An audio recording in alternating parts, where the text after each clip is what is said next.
Hello guys, നമ്മളിന്ന് ചെയ്യാൻ പോകുന്ന വീഡിയോ എന്ന് പറയുന്നത് മണി സേവിങ്ങിനെ കുറിച്ചാണ്. നിങ്ങൾക്ക് തുച്ഛമായിട്ടുള്ള ശമ്പളമാണെങ്കിലും അതിൽ നിന്ന് എങ്ങനെ നിങ്ങൾക്ക് കുറച്ച് രൂപ മാറ്റി വയ്ക്കാം, അതിൽ നിന്ന് നിങ്ങൾക്ക് എങ്ങനെ നല്ലൊരു എമൗണ്ട് സേവ് ചെയ്തെടുക്കാമെന്ന് അതിനെക്കുറിച്ചാണ് ഈ വീഡിയോയിൽ പറയാൻ പോകുന്നത്. അപ്പോൾ നമുക്ക് നേരെ വീഡിയോയിലോട്ട് പോകാം.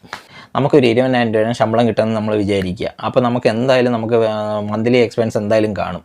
നമുക്ക് എന്തായാലും നിർബന്ധമായിട്ട് അത് കട്ട് ചെയ്യാൻ പറ്റാത്ത ഒരു കാര്യമാണ്. അപ്പോൾ നമുക്ക് ചിലപ്പോൾ റെൻറ്റ് കൊടുക്കണമെന്നാവാം, ചിലപ്പോൾ നമുക്ക് മൊബൈൽ റീചാർജ് ചെയ്യണം, നമുക്ക് ചിലപ്പോൾ DTHോ കേബിളിനോ പൈസ കൊടുക്കേണ്ടി വരും, ചിലപ്പോൾ നമുക്ക് ഗ്യാസ് എടുക്കേണ്ടി വരും. അപ്പോൾ അങ്ങനത്തെ പല കാര്യങ്ങളുണ്ട്. അപ്പോൾ ഗ്രോസറി വാങ്ങണം, നമുക്കതൊക്കെ ഒഴിവാക്കാൻ പറ്റാത്ത ഒരു കാര്യമാണ്. അപ്പോൾ നമുക്കതെന്തായാലും എക്സ്പെൻസ് അത് മീറ്റ് ചെയ്തേ പറ്റുള്ളൂ. അപ്പോൾ ഒരു 15,000 രൂപ നമ്മൾ മാറ്റി വെച്ചു. അപ്പോൾ ബാക്കി നമുക്ക് ഒരു 5,000 രൂപ, 20,000 രൂപയിൽ നമുക്ക് ഒരു 5,000 രൂപയുണ്ട്. അപ്പോൾ 5,000 രൂപയിൽ ഒരു 3,000 രൂപ നമുക്ക് ഈ ഷോപ്പിങ്ങിനും നമ്മളെ എൻ്റർടൈൻമെൻറ്റിനും കാര്യങ്ങൾ ഫുഡ് വെളിയിൽ നിന്ന് കഴിക്കുന്നതിനെല്ലാം കൂടി നമുക്ക് ഉപയോഗിക്കാം. ബാക്കി 2,000 രൂപയുണ്ട്. 18 പോയാൽ ബാക്കി 2,000 രൂപയുണ്ട്. ആ 2,000 നിങ്ങൾ സേവ് ചെയ്യുക.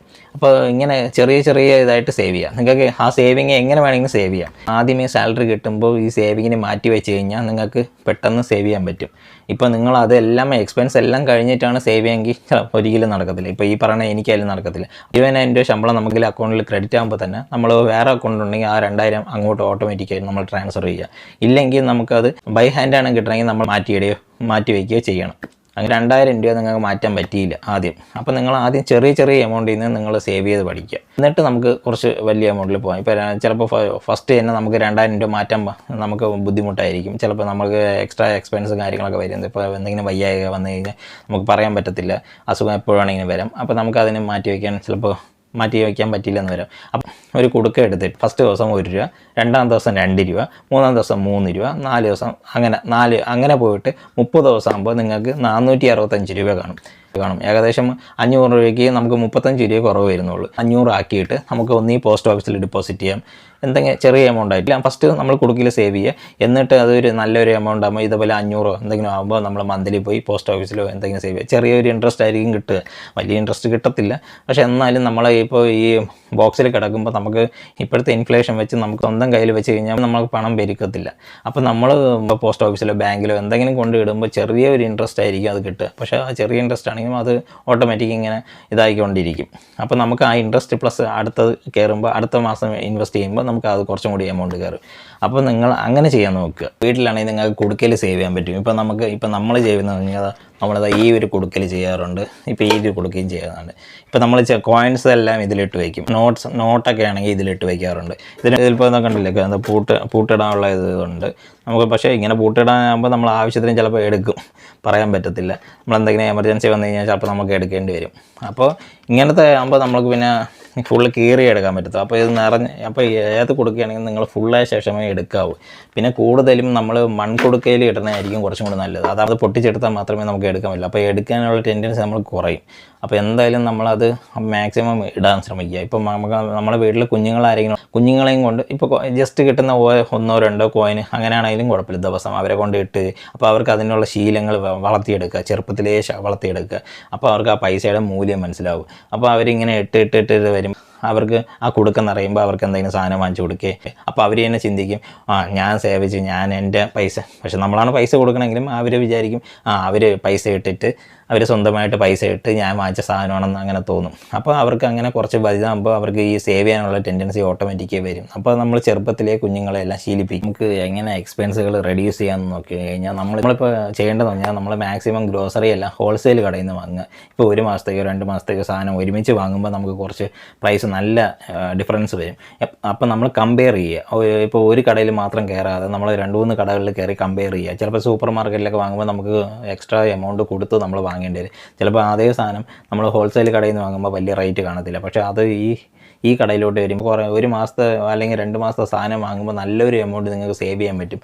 അപ്പോൾ നിങ്ങൾ ഇങ്ങനത്തെ ഹോൾസെയിൽ കടകളിൽ പോയി വാങ്ങിക്കഴിഞ്ഞാൽ നിങ്ങൾക്കത് സേവ് ചെയ്യാൻ പറ്റും മന്ത്ലി ബഡ്ജറ്റിൽ.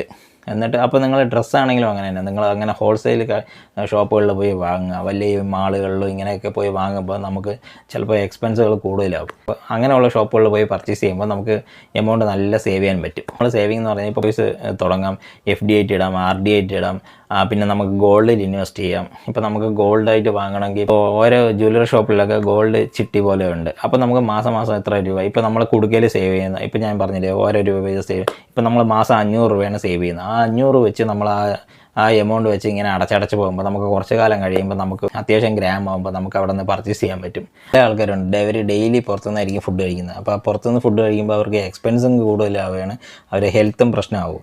അപ്പോൾ ഹെൽത്ത് പ്രശ്നമായി കഴിഞ്ഞാൽ അവർ ചിലപ്പോൾ ആശുപത്രിയിൽ അഡ്മിറ്റ് ആവും. അപ്പോൾ അങ്ങനെയും എക്സ്പെൻസ് കൂടുതലാവുകയേ ചെയ്യുള്ളൂ. അപ്പോൾ മാക്സിമം നമ്മൾ പുറത്തുനിന്നുള്ള ഫുഡ് ഒഴിവാക്കുക. മന്ത്ലി ഒരിക്കൽ ഒരു ദിവസമൊക്കെ നമ്മൾ പുറത്തുനിന്ന് ഫുഡ് കഴിക്കുന്നതിന് പ്രശ്നമില്ല. പുറത്തൊക്കെ പോകുമ്പോൾ നമ്മൾ അല്ലാതെ പുറത്തുനിന്നുള്ള ഫുഡ് നമ്മൾ ഒഴിവാക്കുക. നമ്മൾ ഈ ഷോപ്പിംഗ് നമ്മൾ വേണ്ടാതെ ചിലപ്പോൾ ഒരു മോളിലോ നമ്മളൊരു ഷോപ്പിലോ പോകുമ്പോൾ നമുക്കത് വേണ്ടാത്ത കാര്യങ്ങളായിരിക്കും, പക്ഷെ നമുക്കത് കാണുമ്പോൾ പെട്ടെന്ന് നമ്മളൊരു ആഗ്രഹത്തിൽ നമ്മളത് വാങ്ങിയാണ്. ചിലപ്പോൾ കാശ് കയ്യിലില്ലെങ്കിൽ നമ്മളത് EMI ഇട്ട് എടുക്കും. ഏതെങ്കിലും ക്രെഡിറ്റ് കാർഡാണെങ്കിൽ നമ്മൾ ക്രെഡിറ്റ് കാർഡ് വെച്ച് സ്വൈപ്പ് ചെയ്തെങ്കിലും വാങ്ങുന്നത്. അപ്പോൾ വേണ്ടെങ്കിൽ അത് മാക്സിമം ഒഴിവാക്കാൻ നോക്കുക. വെറുതെ വാങ്ങിച്ച് വെച്ച് നമ്മൾ കുറച്ച് ദിവസം ഉപയോഗിക്കും, പിന്നെ അതങ്ങ് അവിടെ പൊടി പിടിച്ച് അവിടെ കിടക്കും. അപ്പോൾ നമ്മൾ ആ സാധനം ഉപയോഗിക്കത്തില്ല. അപ്പോൾ നമ്മൾ വെറുതെ കാശ് നമ്മൾ ചിലവാക്കിയിട്ട് അങ്ങനെ ഒരു ഈ ഷോപ്പിംഗ് നടത്താതെ ഇരിക്കുക. അങ്ങനെ EMIയിൽ സാധനം വാങ്ങുക, ക്രെഡിറ്റ് കാർഡ് ഉപയോഗിക്കുക. അപ്പോൾ അങ്ങനത്തെ കാര്യങ്ങൾ നമ്മൾ മാക്സിമം അവോയ്ഡ് ചെയ്യുക. ഇപ്പോൾ ക്രെഡിറ്റ് കാർഡ് ചില സമയത്ത് നമ്മൾ മെയിൻറ്റെയിൻ ചെയ്ത് പോയില്ലെങ്കിൽ നമുക്ക് ഭയങ്കരമായിട്ടുള്ള ഇൻട്രസ്റ്റാണ് അതിൽ നിന്ന് വരുന്നത്. അത്യാവശ്യം ഒരു ചെറിയ ഇതുള്ളവർക്കെല്ലാം ക്രെഡിറ്റ് കാർഡ് കൊടുക്കാറുണ്ട് ഇപ്പോൾ. അപ്പോൾ എവിടെ പോയാലും ഇപ്പോൾ ക്രെഡിറ്റ് കാർഡ് വേണോ എന്നാണ് ചോദിക്കുന്നത് ഇപ്പോൾ.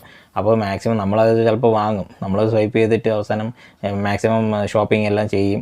അവസാനം നമുക്ക് ഇൻട്രസ്റ്റ് അടയ്ക്കാൻ ഇതില്ലാതെ നമ്മൾ വേറെ അടുത്തുനിന്ന് കടം വാങ്ങിച്ച് അവസാനം ഇതിൽ അടയ്ക്കേണ്ടി വരും. അപ്പോൾ മാക്സിമം ഇങ്ങനത്തെ കാർഡ് നമ്മളെ കയ്യിൽ കാശുണ്ടെങ്കിൽ മാത്രം സാധനം വാങ്ങുക. EMI ആണെങ്കിൽ നമ്മൾ അടച്ച് വരുമ്പോൾ ഒരു എമൗണ്ടിന് ഇപ്പോൾ നമ്മൾ ഒരു സാധനത്തിന് ഇപ്പോൾ എക്സാമ്പിളിന് ഒരു 10,000 രൂപയാണ് ആ സാധനം, പക്ഷെ നമ്മൾ അത് അടച്ച് വരുമ്പോൾ 15 18 കൂടെ ആവാം. അപ്പോൾ നമ്മൾ പെട്ടെന്ന് 0 ഡൗൺ പേയ്മെൻറ്റ് എന്നൊക്കെ പറയുമ്പോൾ നമ്മളത് വാങ്ങിയിട്ട് നമ്മൾ അവസാനം മാസം നമ്മൾ മന്ത്ലി ബഡ്ജറ്റിൽ നിന്ന് ഒരു എമൗണ്ട് അതിലേക്ക് മാറുകയാണ്.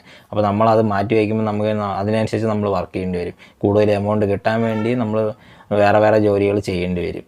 അപ്പോൾ നമ്മളെ മന്ത്ലി എക്സ്പെൻസ് നമുക്ക് ടൈറ്റ് ആകുമ്പോൾ നമുക്ക് ഭയങ്കര ബുദ്ധിമുട്ടാവും. അപ്പോൾ ചിലപ്പോൾ നമുക്ക് അടയ്ക്കാൻ പറ്റില്ല എന്ന് വരും. അപ്പോൾ അടച്ചില്ലെങ്കിൽ നമുക്ക് എക്സ്ട്രാ ഇൻട്രസ്റ്റ് വരും. അങ്ങനെയൊക്കെ പല പ്രശ്നങ്ങളും ഉണ്ട്. അപ്പോൾ മാക്സിമം ഈ ക്രെഡിറ്റ് കാർഡ്സ് EMI മാക്സിമം ഒഴിവാക്കാൻ നോക്കുക. നമ്മൾ പറഞ്ഞ പോലെ തന്നെ നമ്മൾ ഫസ്റ്റ് തന്നെ നമ്മൾ സാലറിയിൽ നിന്ന് സേവിങ്സ് മാറ്റി വയ്ക്കുക. അതിനുശേഷം നമ്മൾ അതിനെ ബാക്കി നമ്മൾ ആവശ്യത്തിന് എടുക്കുക.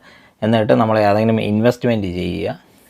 ചെറിയ ഇൻവെസ്റ്റ്മെൻ്റ് ആണെങ്കിൽ നമ്മൾ ഇൻവെസ്റ്റ്മെൻറ്റ് ചെയ്യുക. എന്നാലും ഇപ്പോൾ ഇങ്ങനെ നിങ്ങൾ പൈസ മാറ്റി വയ്ക്കുകയാണെങ്കിൽ നിങ്ങൾക്ക് എന്തെങ്കിലും ഒരു എമർജൻസി വേണ്ടായിട്ട് നിങ്ങൾക്ക് എന്തെങ്കിലും ഒരു ആവശ്യത്തിന് ഇപ്പോൾ ഒരു സാധനം വാങ്ങുകയാണെങ്കിൽ, ഇപ്പോൾ ഹോസ്പിറ്റൽ എക്സ്പെൻസ് ആണെങ്കിലും എന്തെങ്കിലും ഒന്ന് മീറ്റ് ചെയ്യണമെങ്കിൽ പെട്ടെന്ന് നിങ്ങൾക്ക് ആരെയും ചോദിക്കാതെ നിങ്ങളെ ക്യാഷ് തന്നെ നിങ്ങൾക്ക് അത് ഉപയോഗിക്കാൻ പറ്റും. അപ്പോൾ നിങ്ങൾ ആദ്യം ചെറിയ സേവിങ് ചെയ്യുക. എന്നിട്ട് അതിന് ശേഷം നിങ്ങൾക്ക് കൊണ്ട് പറ്റുമെങ്കിൽ അത് വലിയ അത് നിങ്ങൾ തന്നെ ഇമ്പ്രൂവ് ചെയ്ത് വലിയ സേവിങ്ങിലോട്ട് മാറ്റുക. എന്നിട്ട് അതിനെ ഇൻവെസ്റ്റ് ചെയ്യുക എവിടെയെങ്കിലും. അപ്പോൾ ഞാൻ ഈ പറഞ്ഞ പോലെ എല്ലാ കാര്യങ്ങളും നിങ്ങളൊന്ന് ട്രൈ ചെയ്ത് നോക്കുക. അപ്പോൾ നിങ്ങൾക്ക് അത്യാവശ്യത്തിന് ആരുടെടുത്തും കടം വാങ്ങാതെ നിങ്ങളെ സ്വന്തം കാശിനെ നിങ്ങൾക്ക് ഏതൊരു കാര്യത്തിനും ഉപയോഗിക്കാൻ പറ്റും. അപ്പോൾ നിങ്ങൾക്ക് എല്ലാവർക്കും നല്ലൊരു സേവിങ് ഉണ്ടാവട്ടെ. അപ്പോൾ ഓക്കെ, ബൈ. നമുക്ക് അടുത്ത വീഡിയോ കാണാം.